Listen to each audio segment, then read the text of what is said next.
to Purple Daily. Phil Mackey, Judd Zulgad, Declan Goff in the house here producing. And we are now, 5 days into Vikings practices and training camp? Last Friday they started, and Monday was full pads for the first time. So the pads are cracking. There's only 3 weeks left until the regular season. A million questions to be answered, not only with the Vikings and across the league. It's just going to be, quite frankly, the most unique football season of our lifetimes. But right now, there's a few things to dive into here for this episode regarding the Vikings, and I just want to throw some things around and we can kick some stuff around. Let's start with Irv Smith Jr. I'm reading this from The Athletic. Arif Hassan wrote this excerpt. Among the tight ends at practice, and Judd's been at practice this week, but also Twins games, and so we've been kind of bouncing back and forth between Mackey and Judd and Purple Daily, Twins and Vikings. Among the tight ends, Irv Smith Jr. seems to be doing the most. He's been a sharp route runner, which was a bit of a question for him in the past, so his ability to make cuts at speed is good to see. It's not the final stage of his evolution as a route runner, but it's good progress. The Vikings have been experimenting with lining him up outside a little bit more often than they've lined up tight ends in the outside in the past. This could become a regular possibility. So I love the idea of Irv Smith on the outside. He's faster, at least with the eye test and with combine numbers, than most tight ends that you're going to find. He's certainly faster than Kyle Rudolph. Like, you would never put Kyle Rudolph on the outside and expect him to beat somebody. You know, you would maybe put Kyle Rudolph on the outside situationally in the red zone or something. But Irv Smith on the outside between the 20s is an interesting, tantalizing proposition because the Vikings have so many slot caliber or slot type receivers that they can lean on. So What do you think about this? I think it's going to be a natural progression of who Irv Smith is going to become, and I think he has the potential to be a star in this league. I think that he has that sort of hybrid body that goes between being a tight end and a receiver. And I think when we think about the loss of Diggs, we think about it too much in terms of probably, is B.C. Johnson going to be the guy, or can Jefferson step in there, right? The reality of Kubiak's offense, which, certainly has taken advantage throughout the course of his career as an OC and head coach of tight ends before, Irv Smith fits in absolutely perfectly. And Irv Smith, who Kubiak said a year ago at this time, his head is, quote, swimming, then stepped up and had a pretty good year. For a rookie, Irv Smith was good. And you said to yourself, okay, he's good, but he could be really, really good. And so I do believe that what we're seeing is the natural progression to Irv Smith. He's not going to be the guy that replaces Diggs either, but I think he becomes part of the equation, and I think that he becomes a real threat, and I think he can catch a ton of passes. And I think athletically, unlike Kyle, he can probably make moves and do things that sort of skew between being a traditional tight end and a receiver as well. So I love this, and it makes perfect sense. And if Irv Smith ends up, if we have a complete 2020 season, ends up going to the Pro Bowl, I'm not going to be surprised one bit. And I do believe that by the time we get to November or so, Phil, we are going to find that one of Kirk Cousins' favorite targets is Irv Smith. I think it's a product of opportunity more than anything else, in that if you were to take Kyle Rudolph plus Irv Smith and give all of those opportunities to just Irv Smith, even last year, we'd be talking about a guy that probably caught between 65 and 75 passes for, 750, 800 yards. Like if it was, all right, Irv Smith, you're the guy, and sometimes you're going to be replaced just, to get a breather, or if you need somebody else in situationally as a blocker. So if he were to get, let's say, 75% of the snaps and Rudolph was reduced to 25%, maybe they're on the field at the same time for an overlap of some kind, and Kyle Rudolph became your red zone specialist. I guess I would just like to see Irv Smith between the 20s more often. I think you'll see it, though. You get him in space. It makes a lot of sense.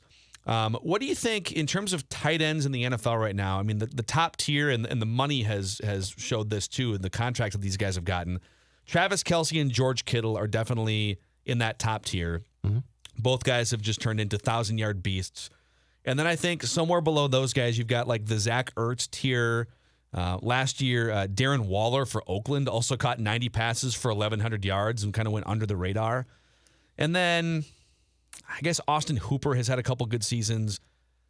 Where do you think Irv Smith Jr. can fit in? Like, is there a chance for Irv Smith Jr. in your mind to, not necessarily this year, but like in the next 2 or 3 years? Right. Is he the type of guy you think could flirt with that top tier or two of pass-catching tight ends in the NFL? I think he could, in fairness, I think he could flirt with the top tier. I don't know that he has the physical ability completely to move into that top tier with the two guys that you broached. But I think the potential's there. I think he definitely gets into the second tier. I also think the interesting thing is, and this is the exciting thing about football and sports in general, the evolutions that we're seeing. I think we can't dismiss the fact that Irv Smith, again, with his body type, is a hybrid player, very much so. And so, if you send him out to do the same things that Kyle does, he's probably not going to be as good or succeed. But if you send him out as I think they call it the H-back, right? The guy that is sort of the receiver, but he's a tight end, but he's a receiver.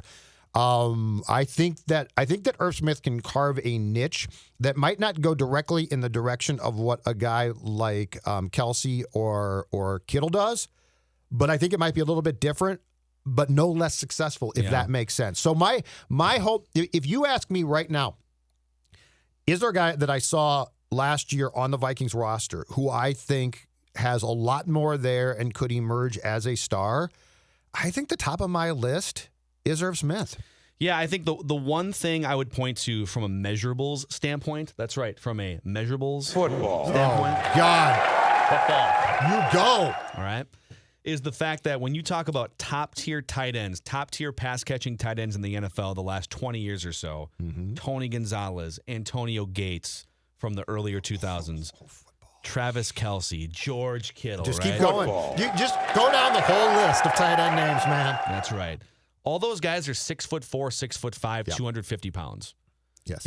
Height matters, especially when, those tight ends are not going to be getting like 10 feet or 10 yards of separation on cornerbacks and safeties all the time. They go up in traffic and put their big mitts up over a 5'10" defensive back, Did right? you say mitts? That's right. They put their mitts up. Football. Because those are big mitts. And Irv Smith Jr. is 6'2". No, he's not. Right. That's what He's not Rumpelstiltskin, but he's not George Kittle.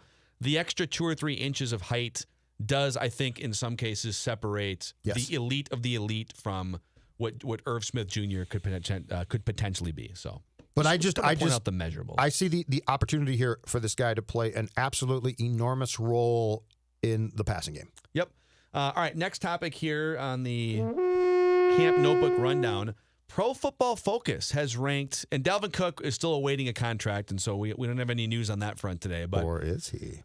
You think it's a done deal behind the scenes? Or is it not a done deal? Because he said he's a happy camper, and Maybe it's at not. 1.3 mil, if you're a happy camper, I'm a happy camper. Declan has predicted in the Mackey and Judd Write That Down segment that the contract will be done within 48 hours of this recording.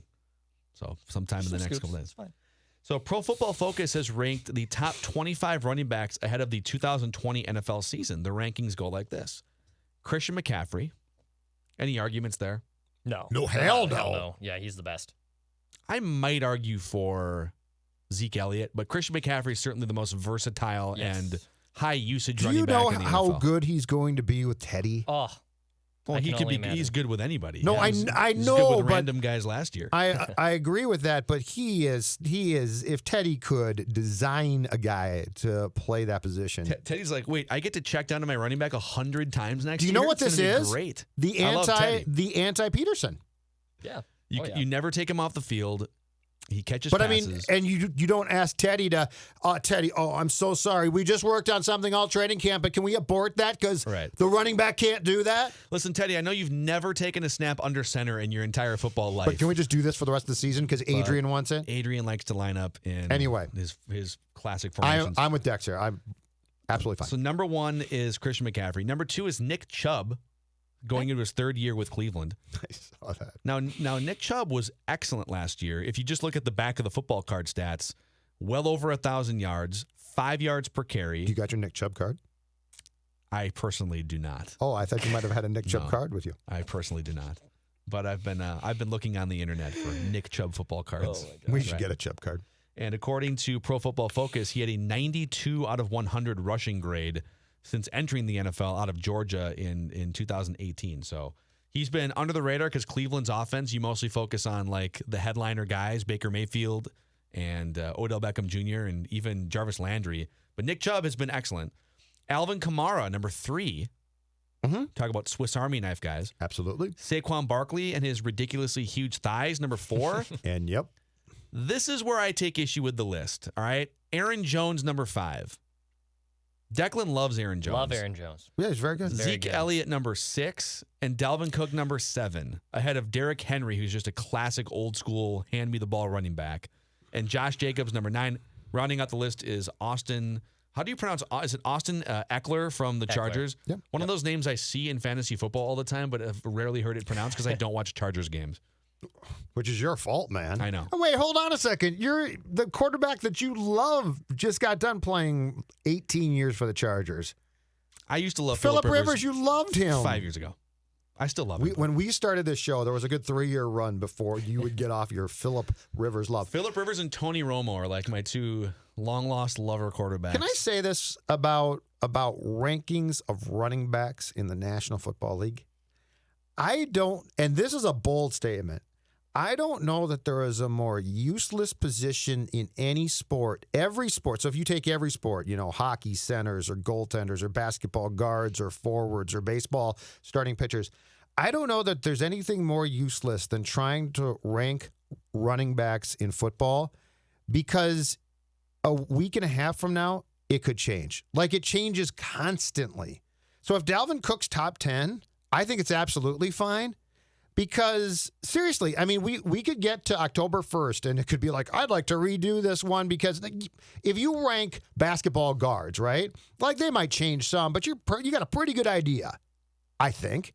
Hockey goaltenders, you got a pretty good idea. Baseball starting pitchers, you got a damn good idea. Running backs, I guarantee you that come 2021, if we are doing this show at that time, I guarantee that there will be 2 names in this PFF top 5 or 10 that we don't even know right now or That's think true. about. Like, the running back position, it throws people into the garbage quicker than any position in sports. That's which true. is why I don't pay them. And I think my issue with these rankings, well, so just to read the Dalvin Cook excerpt here to give context to why he's 7th and not higher, it says he's yet another one of these guys looking for a new deal, but the biggest roadblock when negotiating that second contract is injury history. So his 1,264 regular season snaps over the last 3 years are 10th most from the 2017 running back class alone. When you extend that to all running backs, it ranks 28th, so he's just not playing the snaps. As someone who came into the league as the guy in Minnesota, that has to be concerning. So he's 7th because of injury issues. If it's just like straight up, take the injuries out of it, if all these guys are at their peak, he's better than Aaron Jones. I think he's better than Alvin Kamara, and I think he's better than Nick Chubb. So I'm putting him probably in the top 3 or 4. Christian McCaffrey is an interesting one because, yes, he's really, really good, but he's also just like getting more shots. Like this would be like comparing a couple NBA players, and one of them takes 40 shots a game, the other one takes 15. But Christian McCaffrey has never missed a game, and that's a big true. deal. Durability. That's is a huge why. deal. That's the big deal here. Until Dalvin Cook proves that he can play all 16 games, it's going to ding him. Dex, how do you feel about validation for Aaron Jones here? You got what you wanted, which is Aaron Jones. Aaron Jones is good. In the I'm top Team 5 Declan on the here. list here. Look, I think Damn I think when we did our Packer preview, I said he's probably neck and neck. I really think he's just as good as Dalvin Cook. He probably belongs in the top 5. So this is right. And maybe I just haven't been watching enough Cleveland Browns football, but like Nick Chubb being 2 you have. It's seems No one has ever said that before in Minnesota. Right. Our old buddy Danny About Cunningham to say is about the someone only else. one. Do you want a full scouting report? Just call Cunningham. I'll call him up right now.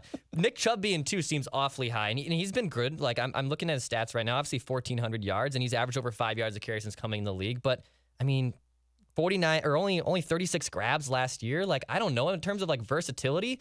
I think even a guy like Aaron Jones and Dalvin Cook belong ahead of Nick Chubb. Yeah. Well, I think if Dalvin Cook plays a full 16 games, you're going to see just what he can do. The only question there would be, we talked about this on yesterday's episode, his usage. Only twice since starting in college has he gone over 300 touches in a season.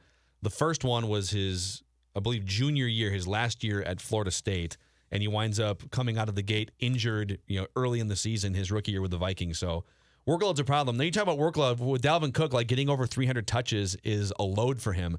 Christian McCaffrey, in his second year, went to 326 for touches. Last year went to 403 and led the NFL. So part of it with McCaffrey is he's just getting 100 more touches than some of these other running backs, but he's also able to stay healthy through it. But I'd throw a red flag up, man. You give a guy the ball 403 times through the air and the ground in 2020 Tommy football. John coming, you think? And little Tommy John for the knee. Oh, man. What's the equivalent of a full knee reconstruction that's football's Tommy John? The Gale Sayers? Well, that's old school. I mean, the Teddy Bridgewater. Yeah, that could be. That's I'm trying to think of a running back one. comp though. It probably has to be Terrell a running Davis. back. Okay, that's closer. Yeah, the Terrell Davis surgery. I think he tore 3 ligaments, didn't he? He probably did. A lot ACL, of them MCL, do. A lot of them do. LCL. Hey, so on Cook, what is your, Phil, carry ratio or carries for him, A, with a new contract, B, if you let him play out the contract? What is your 2020 touches? I shouldn't say carries. That's not right. Touches. If I sign him to a new contract that guarantees him money for like 3 more years, I'm definitely going to be a little bit more protective of my asset. I'm not just going to run him into the ground. If he's entering this season, final year of the contract, and I think I can win big, all right, which is a question. If I think I can win big and I don't necessarily have plans with Dalvin Cook beyond 2020, then he's touching the ball 350 times. Mm-hmm. I'm throwing him a ton of passes. I'm just getting him the ball I think you're right. 20 times every single game. Okay. Here's the reason to go down path B and to do it and not look back and not care. This is the first year, I believe, you guys, since Zimmer got here in 2014, where we can make a pretty good case that, one, your offense is not bad. The loss of Diggs hurts, but your offense, the continuity of the offense is pretty good, okay? B, your defense has question marks. In other words, this might be the year, and it's going to be a weird year, in which you have to rely on your offense at times to do things it's never been asked to do before because you always saw your defense as the bailout. So if you take door B, and I think it might be the smart one, then I don't even know that the answer to the question is win big. It's how do you win? Boy, this is kind of getting also into like a philosophical roster discussion, which is if you don't think you're going to win big in 2020, you're not going to be a disaster. But if you just kind of think, there's just too many question marks at key positions, and it's just kind of an 8-8 season, and then try to really throttle down in 2021, is Dalvin Cook, and more specifically, is a Dalvin Cook contract part of the equation to win big in 2021? Because if I'm looking at my 2021 roster puzzle piece and salary cap puzzle piece, he is not the most important part to that puzzle. I'm not saying he's not an important part, but if I get through this season and it's very obvious Pat Elflein is not a starting guard, and I am now in the market for like a free agent right guard, or maybe even like 2 guards. If Riley Reif is gone and Ezra Cleveland moves to left tackle, sure, I might need $20 million to spend on offensive linemen. It's time to stop screwing around. You got a quarterback in his prime and a coach probably on the last 3 years of his deal with the Vikings, right, with this new contract extension. Mm-hmm. So of the things that I could spend money on to potentially win big in 2020, Dalvin Cook takes a back seat to 2 or 3 other key areas on the roster potentially. So all of this, to go back, interesting philosophy. To go back to your question, if you think you can win big this season, it would be great to just be able to say, all right, hey, we're going to turn you loose and you're going to get the ball 350 times and we're going to lean on you and then see what happens and evaluate after the season. Mm-hmm. If you don't think you're going to win big this season, then I don't know what you do. Because I don't, like, whether you win big or not, if he stays healthy, he's still going to command $10, $12 million a year, whether it's from you or somebody else. So does Gary Kubiak care what you think about 2021? What I think? He doesn't care what I think at all. I'm saying the Vikings. So like Gary Kubiak's here, he's not a young guy, and Zim's not either, but Zim does have the extension, and perhaps Kubiak can be part of that as well. My point being is if you're Gary Kubiak and you just see the opportunity to try and win football games in 2020 and you know that you've got a quarterback who, we can debate this, but should be able to win you have components of the offense that are pretty good, including Cook.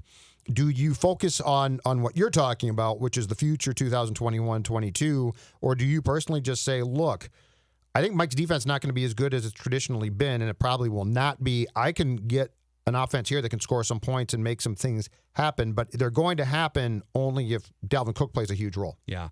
I mean, I think everyone with the Vikings has to be under the understanding that for a million different reasons, COVID, 15 rookies, you name it, that 2020, you are not the San Francisco 49ers. You are not the Kansas City Chiefs. Yeah. You're not. So, like, guys shouldn't be held accountable to that level in 2020. It's like it's kind of a step back year in some ways. So I agree with what you're saying, and I think we've agreed on this topic for a while. Here's what I can't tell by their thinking. It's Cousins, the extension, which I get bought you some salary cap room as well. But Cousins got that extension. The philosophy on Cousins since the day he walked in the door is he can win. Offensively, I look at them and I say, yeah, I can see some things here. So I agree with what you're saying. I don't know if the Vikings across the board, I think there are people at TCO who definitely do agree. I don't know if across the board they all do, and that's what I'm curious about, and that's where the Dalvin Cook factor, if they try and push the contract extension off, to me becomes that he is the chip to try and win immediately, and 2021, from Dalvin's perspective, be damned in their mind. Got one more thing for you here. Vikings training camp notes. Dan Bailey, according to multiple accounts and people counting here, I believe The Athletic had this. He is 7 for 7 in field goal tries during team drills this week. Dan Bailey, how comfortable are you guys with him as the kicker now that it's been 2 years? He's entering his third year as the Vikings kicker.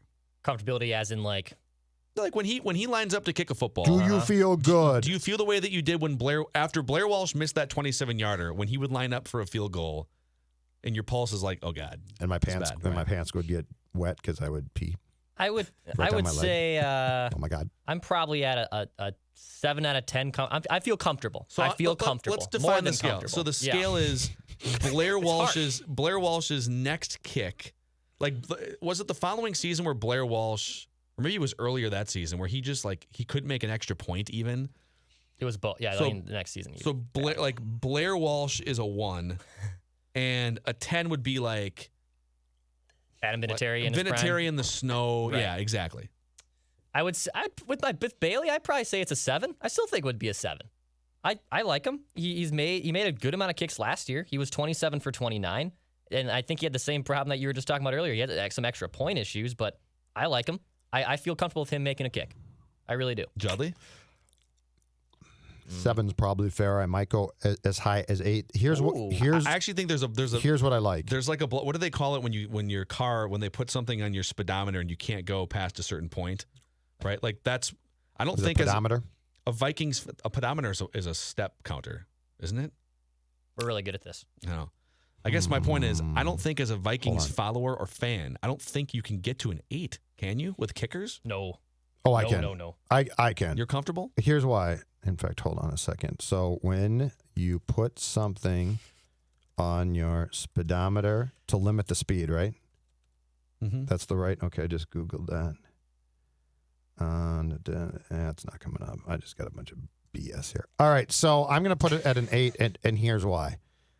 It's twofold. One is the most important thing was after the whole debacle of Kai Forbath into drafting Carlson, into signing Bailey, Zimmer seemed to be, and I don't know why, and I criticized it at the time, and I'll continue to criticize it, overly involved, and it was unnecessary. But then at the end of training camp last year, it was like they left Bailey alone, right? They went out and signed Colquitt.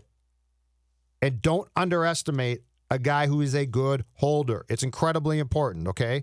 The long snapper to the holder to the kicker is actually a very important team.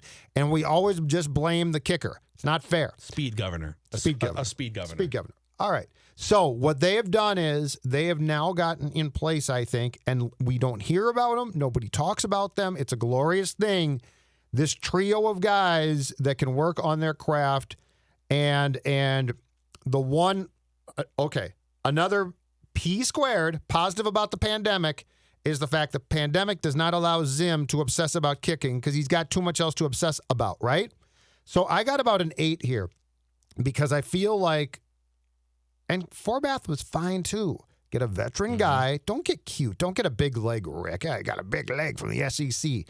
Just get a veteran guy who can make the majority of his kicks. He's going to miss some PATs. It's a league-wide issue, okay?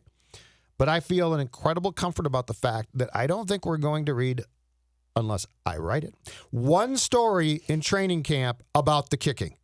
And I'm dead serious in saying that makes me feel good. It's not going to become this, Dan Bailey missed 2 of 14 kicks and Mike Zimmer expressed dismay. I think that's done for now. Yeah, it's a rarity, which is, I feel like the last 10 years, it's just been like one story after another, except for Blair Walsh's second year, people felt comfortable because he made 10 of 10 50-yarders. You remember that? Woo! That's about the only time where everyone has felt pretty comfortable. So Dan Bailey, he nearly matched his career-high field goal percentage last year. He made 93%. Declan mentioned 27 of 29, including 3 of 3 from beyond 50 yards.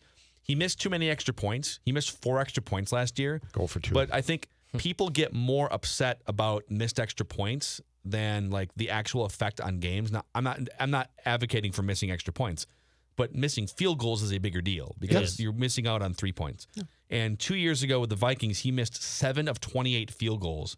A year after missing 5 of 20 field goals with Dallas in 2017, and those were his 2 worst seasons. And so, he was hurt in the last year with Dallas, right? Yeah, I think it turned out he had some type of hamstring or something like that. So to me, make all of your field goals under 40 yards, which he has with the Vikings. He's 20 of, actually, I'm sorry, he missed 1 chip shot in 2018. Mm-hmm. So make the gimmies. Mm-hmm.